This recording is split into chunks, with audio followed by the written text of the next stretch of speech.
সরকার আসছে। আমরা কেউ আগে না যাই, সবাই আস্তে আস্তে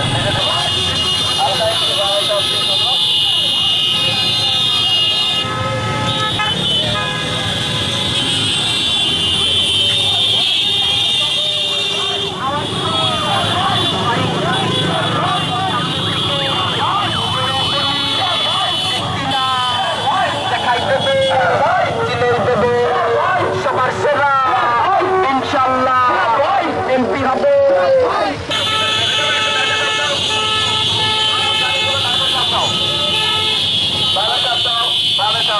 রানি কোথায় তুমি?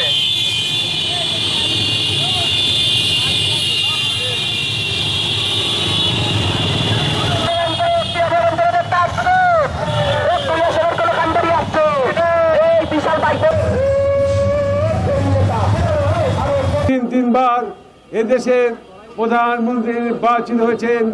ওনাকে ফ্যাসিস্ট সরকার অন্যায়ভাবে বিনা কারণে মামলা দিয়ে কারারুদ্ধ রেখেছেন। উনি অসুস্থ। আপনারা আমাদের নেত্রী বেগম খালেদা জিয়ার জন্য দোয়া করবেন।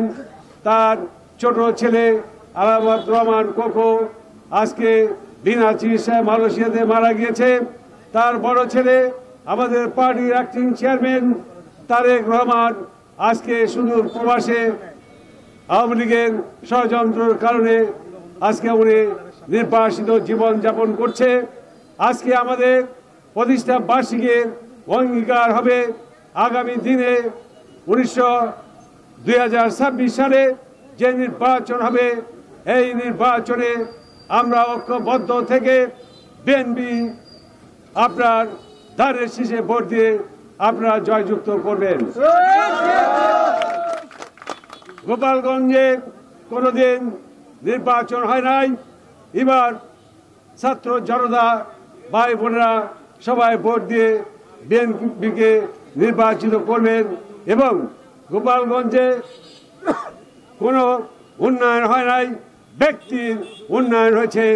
আমি নির্বাচিত হলে আগামী দিনে এই এলাকার রাস্তাঘাট, মিল কলকারখানা, শিল্প, শিক্ষা প্রতিষ্ঠান, চিকিৎসার ব্যবস্থা করব এবং আপনাদের পাশে থেকে কাজ করব। আপনাদের কোনো নেতা আমাদের কাছে যেতে হবে না, আমরা এসে আপনাদের সাথে দেখা করব এবং সবার সমস্যা আমরা দূরীভূত করব। গোপালগঞ্জে হিন্দু, মুসলমান, বৌদ্ধ, খ্রিস্টান আমরা একসাথে মিলেমিশে কাজ করব। এখানে কোনো বৈষম্য থাকবে না। এখানে একটা শান্তির গোপালগঞ্জ আমরা তৈরি করব।